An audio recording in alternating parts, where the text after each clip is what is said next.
very much for attending. Appreciate the time today.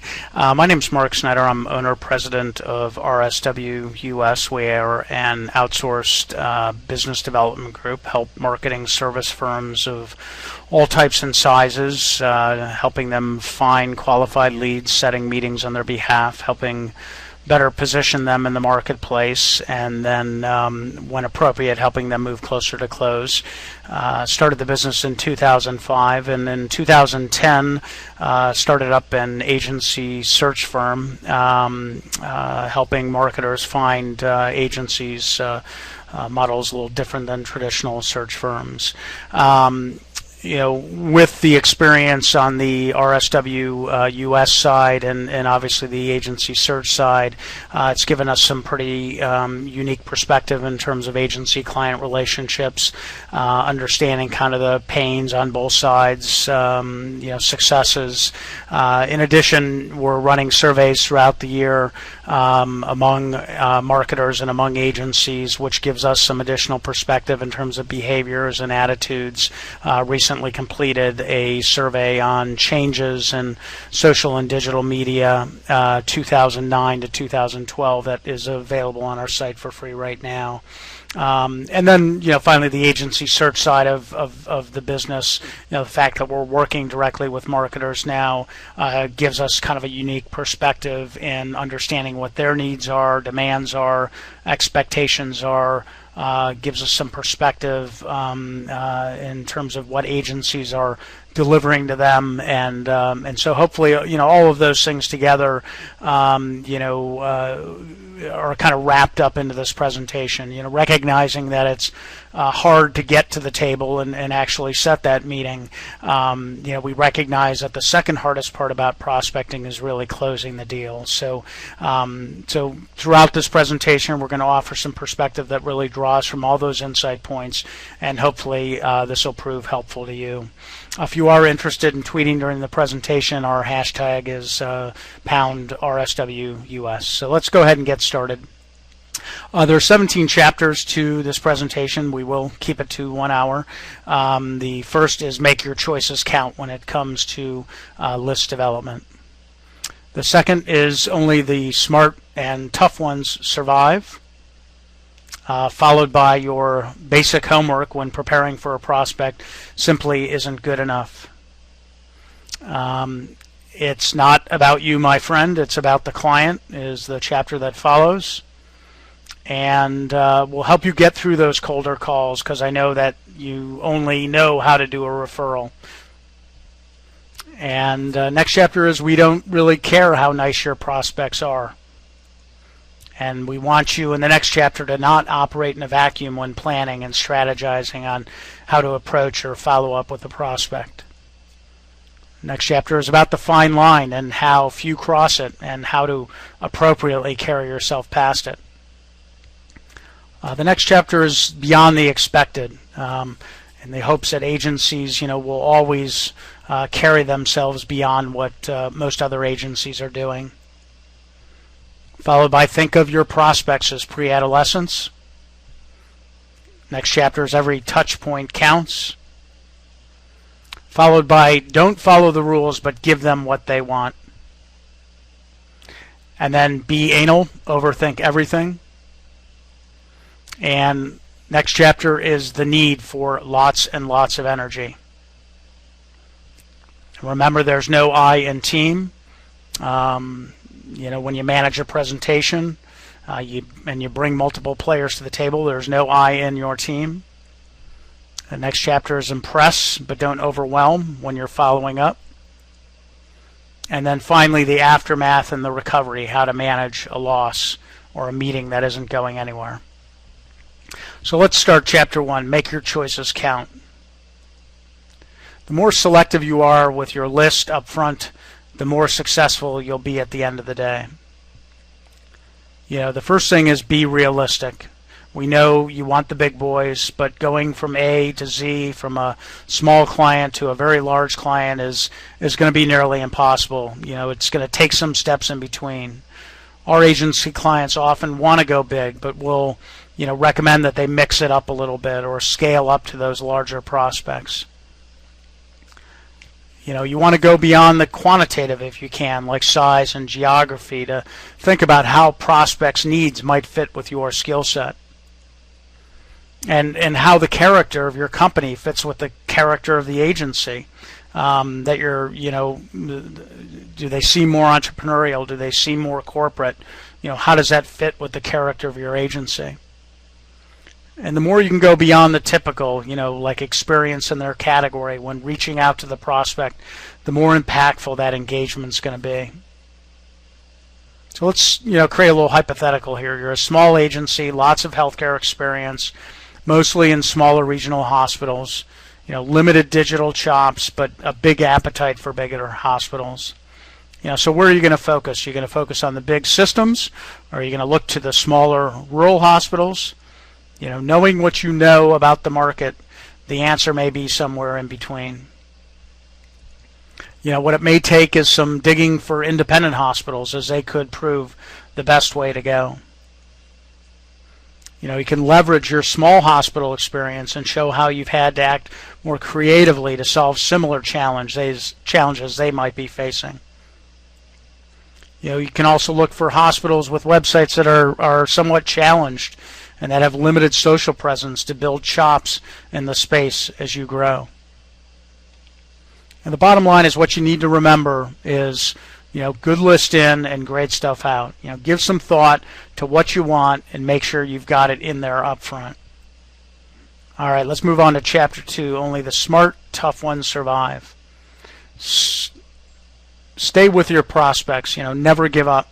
Remember, they care less about you than you do about them. Unless their need is ultra pressing, you need to work with them and stay with them. And what you think is probably too much probably isn't. Even if you double your efforts, I bet you're still going to be okay. We see it all the time with our RSW US clients, where they hesitate to push too hard. But, what they think is generally too hard really isn't too hard, and you need to go a little bit further. Marketers tell us in our surveys that agencies are neither too passive nor too aggressive. So there's definitely room there to dial it up. Also remember, value-added content is king. The more you create, the more likely you'll find an interested soul. You need to position yourself as a thought leader in your space. It's how we help our clients attract prospects, is by adding value-added content out into that prospect's world. And if you're not doing social for new business, get on it. Integrate your efforts.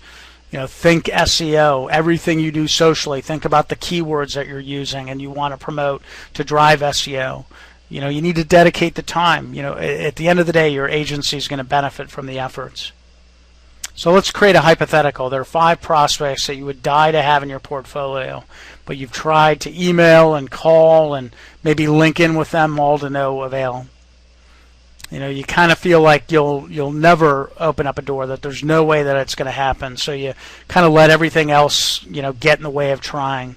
You stop focusing on new business. You start focusing on your paying clients, which is fine. But at the end of the day, you start feeling like a cobbler whose kids have no shoes. Your client shoes look great, but your own shoes look pretty pathetic. So what do you do? Suggestion here is maybe assign a couple of internal folks to ghost blog for you. Maybe set aside an hour every Tuesday to find a nugget to send to one of the 5 prospects, like in an article or a white paper or some factoid. Occasionally congratulate them and acknowledge a tweet that they've posted, or send them a portfolio of some of the new work that you've done via some other platform like mail. Maybe you upgrade your LinkedIn account so you can direct message them and track who's visiting you on LinkedIn. Maybe set up your Google Analytics so you can see if they're visiting your site. And we had a client who recently informed their RSW US new business directors that they had a new follower. We checked out Google Analytics.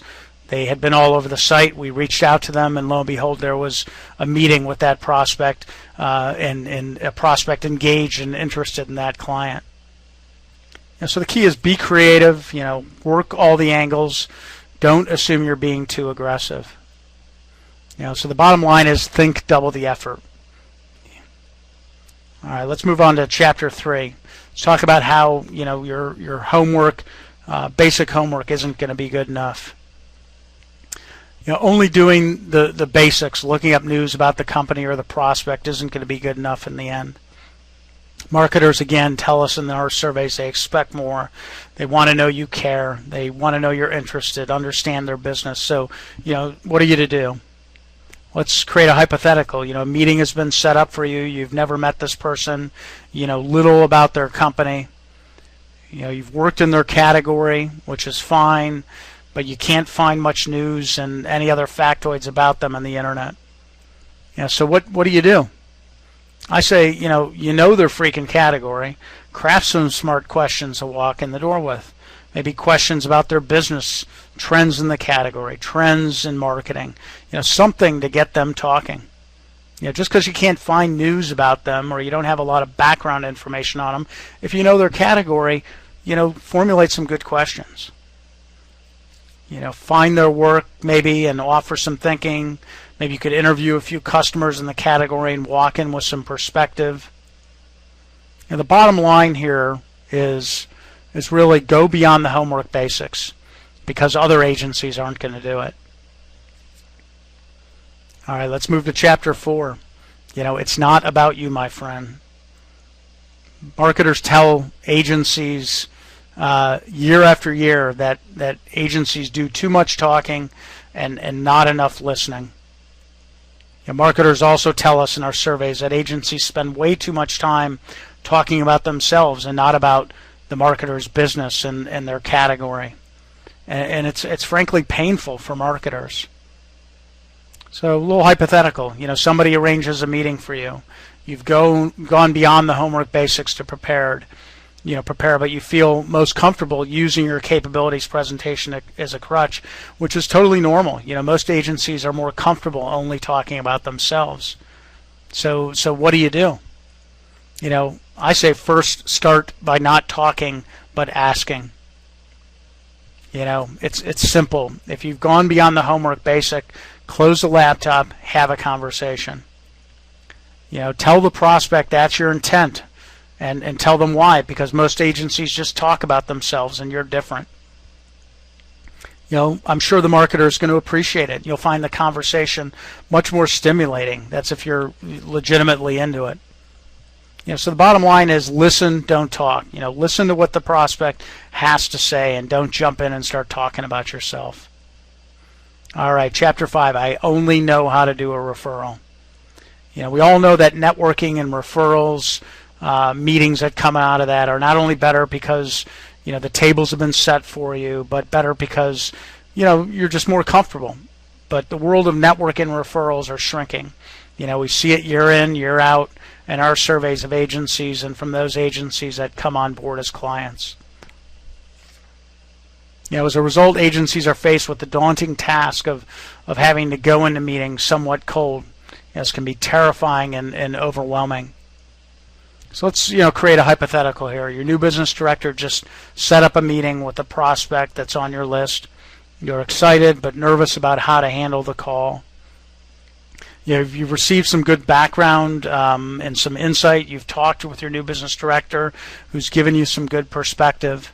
But you're frankly just still afraid. All right, so what do? I say open up the conversation with one of those questions again that you've prepared to get the prospect talking. And here, as the prospect responds and starts talking, start offering perspective that convinces them that you understand their world and their challenges, all to help build confidence. We've talked about this in past webinars. Get them to mentally check the boxes as you offer responses to their commentary. You want them to say, among other things, hey, these guys, this agency really understands my category. They are strategic.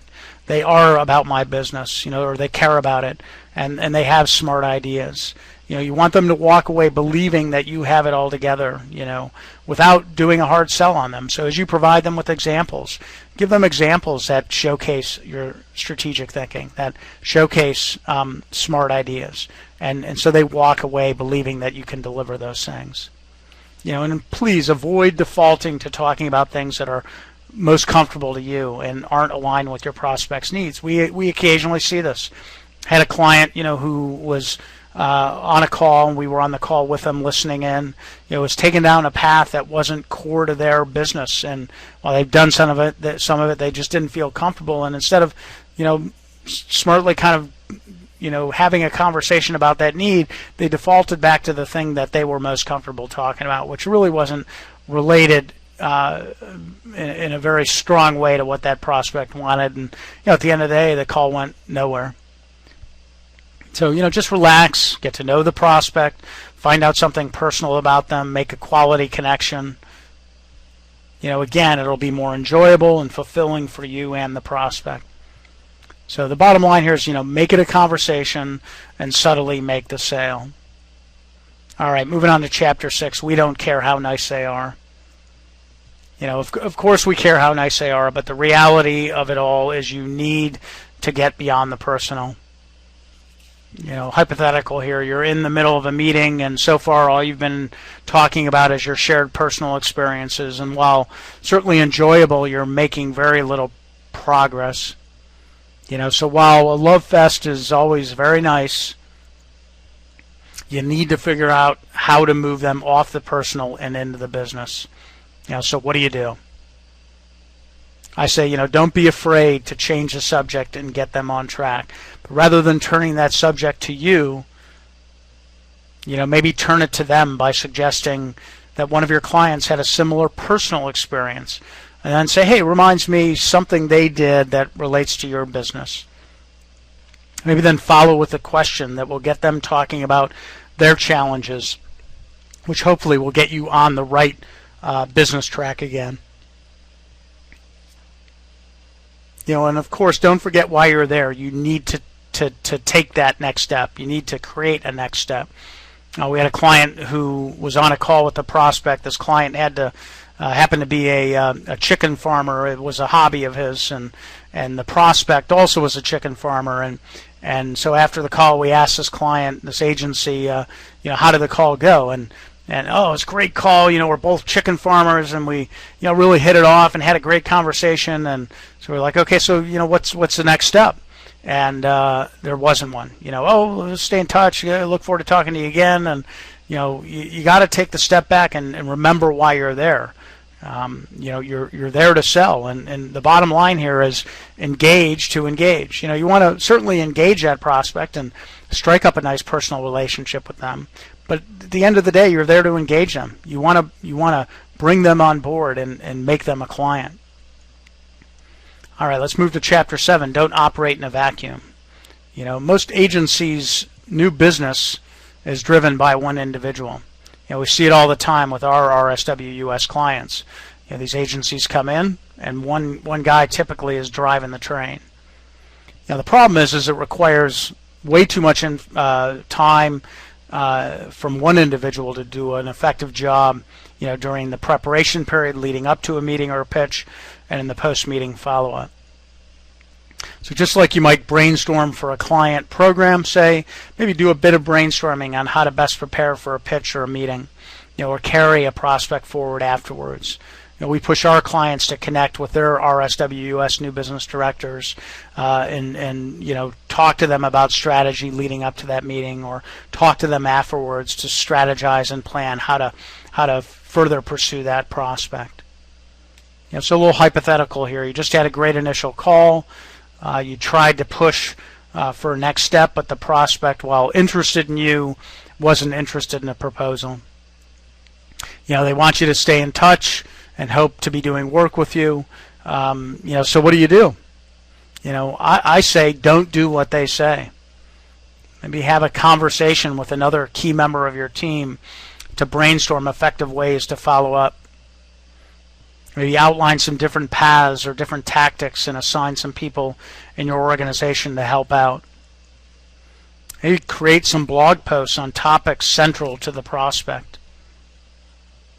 Maybe have team members keep an eye out for news about the prospect and their competition. And map out a plan to reconnect, literally outlining milestones and deliverables. And then maybe regroup as a team to revisit progress on this and other prospects, and continue to brainstorm on follow-up ideas.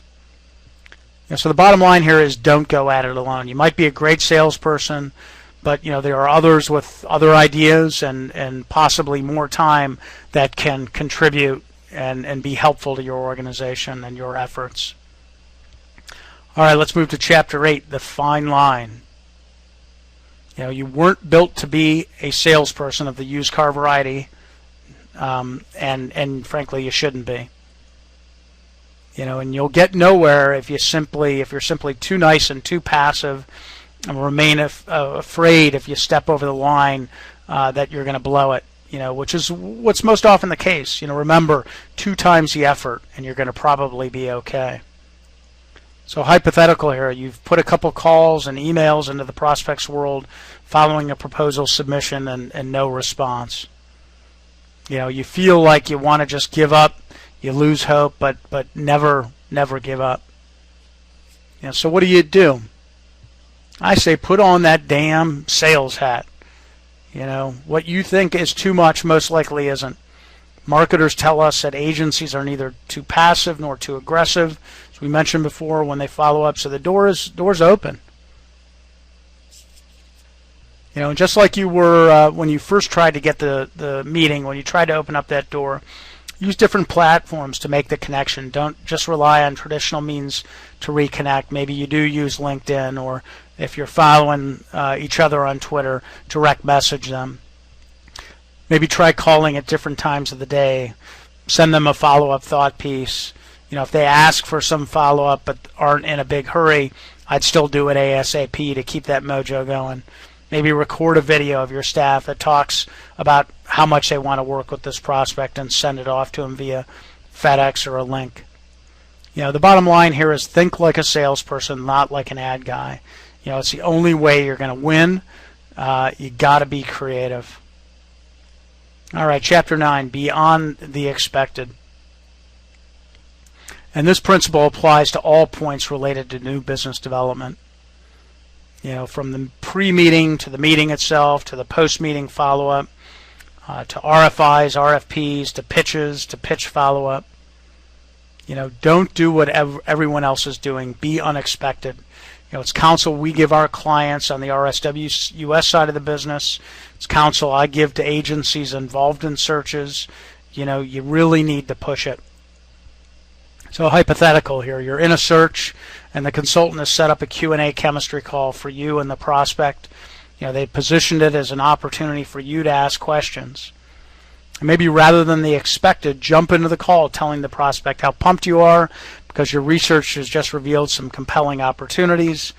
Or as an example, was on a Q&A chemistry call yesterday, and one of the agencies that was on one of the calls came in very organized, started by outlining their agenda, was very high level, talked about who was going to talk about what, and it really created a good impression for that client. So make the time to prepare and remain on top of it from the start. And carry that same character and approach throughout the process. From the RFI to the RFP to the final pitch, into the meeting, surprise, entertain, enlighten, really delight that client. And the more than likely everyone else is following the rules, either because they don't know any better or because they don't have the time, maybe they're a little bit lazy. I've been carrying around a reprint of an article in Ad Age highlighting Leo Burnett's valediction speech to his employees, where he talks about, when apples start being just apples for eating and they don't represent who we are, our character, our equity, that's the time to take my name off the door. And they were all about going beyond the unexpected or the expected, adding value. It's a principle that we carry through here at RSW US. And so, really always try and push yourself. The bottom line is make an effort to not be like everyone else. All right, Chapter 10, think of them as pre-adolescents. You think you have no time. How about your marketing counterparts? Their ranks are thinning, demands are greater, they've been bombarded by folks like you. So do you think it's best to make presentations and RFPs and RFIs and proposals and pitches, remakes of War and Peace? Absolutely not. So, hypothetical here. You've been asked to submit an RFP. There are some very specific requirements in terms of what they want to see and how they want to see it. So, how do we make it easy to read yet fulfill their requirements? Just some simple ideas. Use bullets, use visuals, use lots of white space.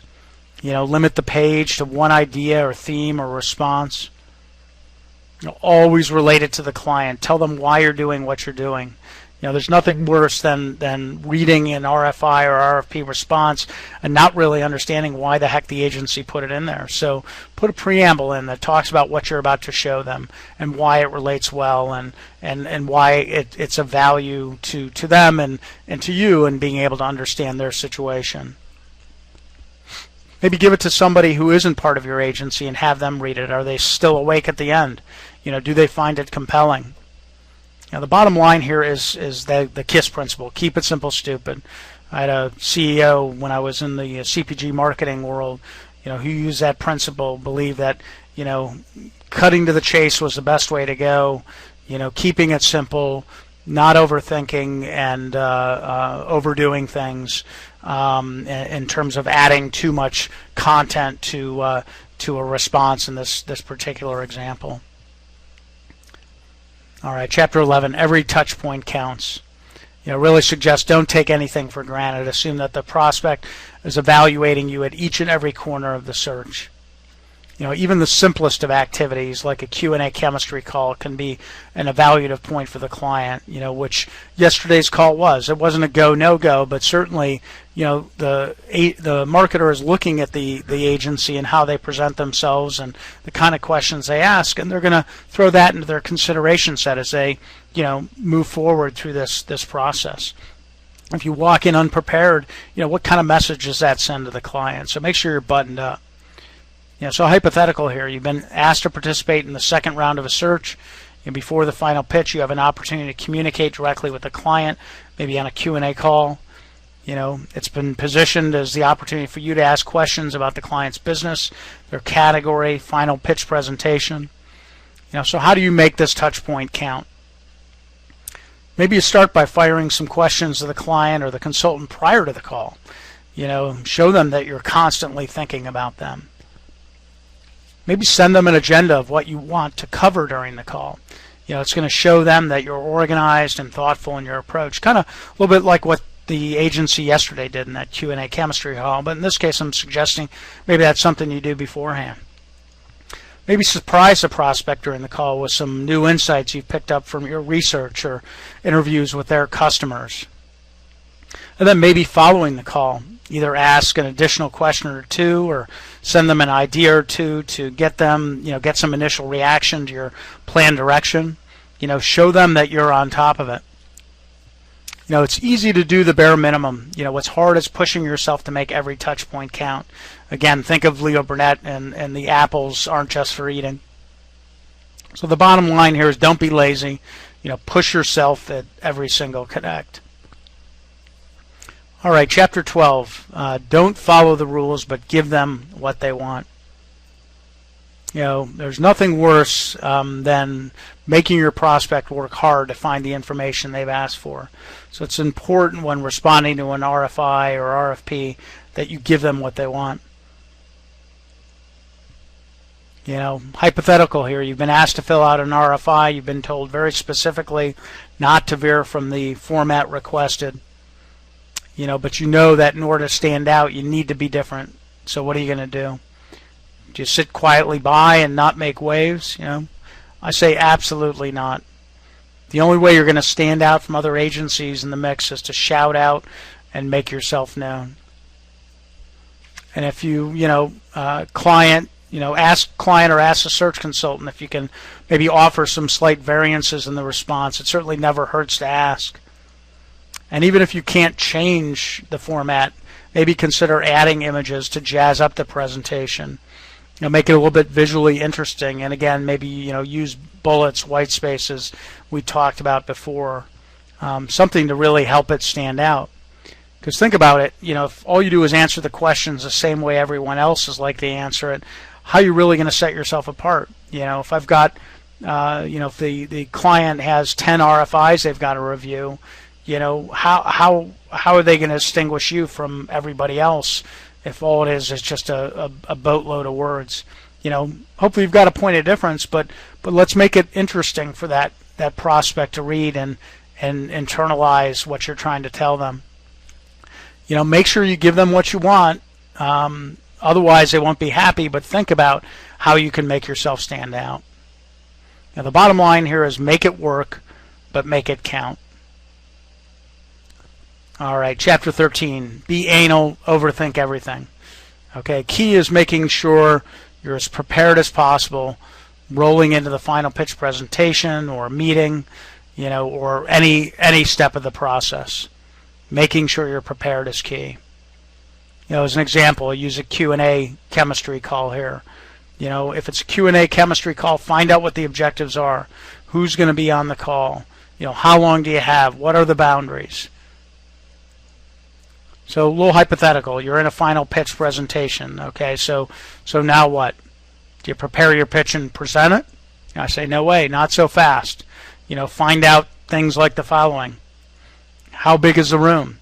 How many and who's going to be in the presentation? How much time do I have? Do I have time for Q&A? How important is it that I present capabilities? In yesterday's Q&A chemistry call that we were managing for a search, one of the agencies asked about the CEO who hadn't been on any of the calls, and they knew they were going to be in that final presentation. Want to know what they were like, what their expectations are, just to get a flavor for the character of that individual so that they knew what to expect. The key is knowing as much as you can going in to make yourself as comfortable as possible when you walk into that room. The bottom line here is the more you know, the more you can control, and the better in the end you're going to perform. All right, let's move to Chapter 14. Good old Richard Simmons. Energy, energy, energy. Clients want agencies that are going to be as passionate and as energetic about their business as they are. It builds confidence. If you believe in what you're selling and what your agency does, and that what you do can help the client's business, that's going to be contagious. People are going to be more likely to believe you and have confidence in you. And when a marketer reviews agencies and all else is equal, who are they going to choose? They're going to choose the agency that brings enthusiasm and energy, or are they going to choose a thoughtful, mellow firm? Now, they may choose a thoughtful, mellow firm if they are thoughtful and mellow, or if it's a thoughtful and mellow category, but I suspect that more often than not, they're going to choose the agency that really shares the passion. So here's a hypothetical. Your agency's been struggling to win pitches. You've got a new creative guy that lacks the chutzpah that your old creative guy did. Yes, you suspect that this might be part of the problem. So what do? Don't let the creative guy present. I say find someone in his or her department that can bring the work to life. And make sure that all those that present carry the same character and enthusiasm and equity into the presentation. And as we'll see in the next section, you want the entire team to look like one solid, energetic, and enthusiastic unit. The bottom line here is your enthusiasm can be contagious. Be passionate. Don't be boring. Make them want to work with you. All right, Chapter 15. There is no I in team, but like this, there is a me in awesome. But no, seriously, there's no I in team. Not only do you want to share the enthusiasm and passion with the client, but you also want to present a truly unified face to the client during the pitch. If you bring a group of people to the pitch and only one of you present, what sort of message does that send to the client? That you're a well-oiled machine or a one-man show? So hypothetical here, you've been asked to pitch and you know that you don't want to dominate the show. You've also been asked to bring the team that's going to work on the business. The problem is the team isn't quite as dynamic as you are. And the last thing you want to avoid is this. So have them talk about, as an idea, it's a little different. Maybe have them talk about what they love about working for the agency and why they're passionate about working for the client. Maybe have them talk about why they love their specialty and why they bring value to the agency and their client's business. they're going to be more passionate if you keep them off the note cards and slides and have them talk from the heart. And if you have a couple of good presenters, use them. Make sure there's a unifying theme so it appears that you all operate on the same page. And remember, practice, practice, practice. So you really are on the same page. You want to seem like you're a well-orchestrated machine, because if you're not, what message is that going to send? If your transitions are awkward or you're repeating stuff across different presenters, what sort of message does that send to the prospect that you're going to potentially manage their business the same way? So remember, the bottom line is it's not a one-man show. Your client's buying a team. All right, Chapter 16. Impress but don't overwhelm. All right, presentation's over, and now the waiting begins. Or the meeting's over and the prospect has suggested you stay in touch. So you're going to sit around and wait for the phone to ring? If you do, they will forget you. Or do you keep it moving and continue to impress? Hypothetical here, you just finished up with a great initial meeting with a new prospect. You and the prospect really hit it off. The prospect says he really likes you, says that he has nothing now but wants to stay in touch, and minimally this is where you want all your meetings to be, and this is what we really strive for here. But so you're in this situation where a lot of interest but nothing right now. You ask the prospect when you should reconnect, and he suggests that you do so 3 to 4 months from now. And I say don't wait 3 to 4 months. Every 3 to 4 weeks, send the prospect an interesting article or new work or a post that you've crafted that is central to their space. Stay on their radar and continue to impress them. Consider throwing some ideas at them to show them you're thinking about them. Don't give up. We had a client who visited and presented to a large regional hospital. Had a great meeting, was with this prospect for 3 hours, got shown around the campus, walked away feeling like it was a slam dunk. They had the business, and the prospect went radio silent, literally for, I don't want to say 5-6 weeks. The agency principal tried to connect, eventually passed it over to their new business director here at RSW, who tried to connect and couldn't get anywhere. And we were about to give up when all of a sudden that prospect resurfaced. And they just had a million other priorities on their plate. While changing agencies was key, it wasn't something that had to step ahead of all the fires that they had to deal with. So, fortunately we stayed with that prospect, and eventually they came around, and eventually that client, won the business. So the bottom line here is that the engagement doesn't stop when the meeting or the pitch ends. All right, let's talk about the aftermath and the recovery. If you aren't one of the lucky ones, unfortunately, to win the business, or after what you thought was a great meeting, you don't get any return calls, and it's gone on for a while, and it, eventually you just kind of give it up. You deserve to know why. After all, you've put a tremendous amount of effort, presumably, into the meeting or into the pitch presentation. You need to know the reasons why. This is something we push our RSW US clients to do, and if they've tried or aren't willing or don't want to, we'll step up and help them out. And it's also on the agency search side. I really push the marketers that are initiating the search to help me understand why they don't want to go with specific agencies, so that I can share that with the agency so that they can learn from it and get better next time around. So hypothetical here, you made your pitch, and a week later you receive an email thanking you, telling you that you're second place, and you haven't been selected to represent this company. You decide you're going to call, get some feedback, and all you get is we decided to go with a local firm. How many of you heard that one? At that point you should ask, if you were the local firm, would the decision be different? And if you get a no, find out why. Let them know that your feelings aren't going to be hurt and that you want to learn so you can improve the next time around. But you really need to mean it, that you really want to work to improve. And ask them, if for some reason this firm weren't to work out, would you hire your firm? And if they hem and they haw, find out why.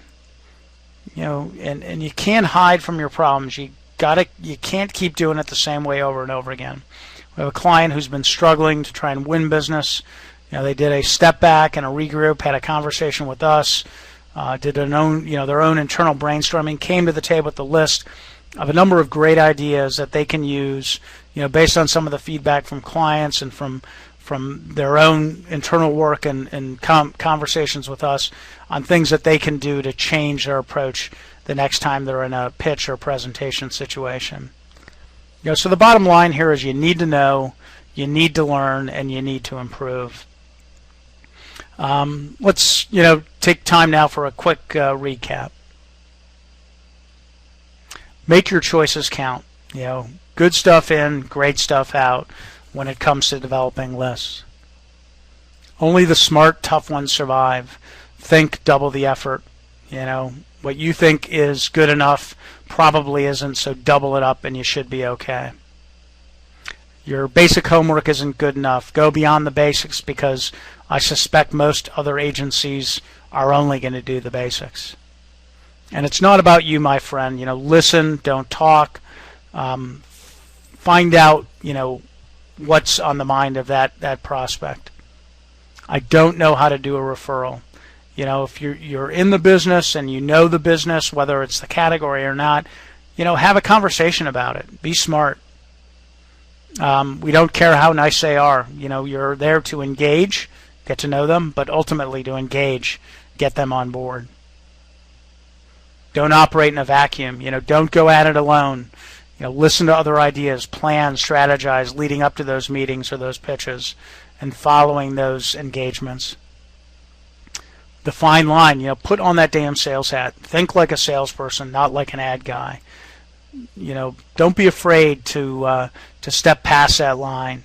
Go beyond the expected. Make an effort to not be like everyone else. Think of them as pre-adolescents. Think KISS. Keep it simple. Don't overcomplicate it. Don't write War and Peace. Every touch point counts. Don't be lazy. Push yourself at every connect. Think about Leo and his apples. No rules, but give them what they want. Don't break them, but give them what they want. Make it work, but make it count. Be anal. Overthink everything. The more you know, the more you can control in the end, the better you're going to perform. Energy, energy, energy. Your enthusiasm builds confidence. It can be contagious. Get your team locked in terms of energy. There's no I in team. It's not a one-man show. Your future client is buying a team, so you need to show them one. Impress, don't overwhelm. The engagement doesn't stop when the meeting or pitch ends, so keep it going, impress them, but don't overwhelm them. And you need to know, you need to learn, you need to improve. So if you don't win the business, the meeting isn't going anywhere, try and find out why so that you can improve, the next time around. So I want to say thank you for your time. Certainly hope this has proved helpful. This presentation will be available on our site either later today or tomorrow. Feel free to email me with any questions. We'll be presenting this presentation on August 29th at the HubSpot conference in Boston. So if you're out there, stop by and say hello. And then later this year, we're going to be releasing a handbook on closing that really fleshes out these 17 chapters, not in War and Peace variety, but hopefully to help all of you agencies better close your own deals.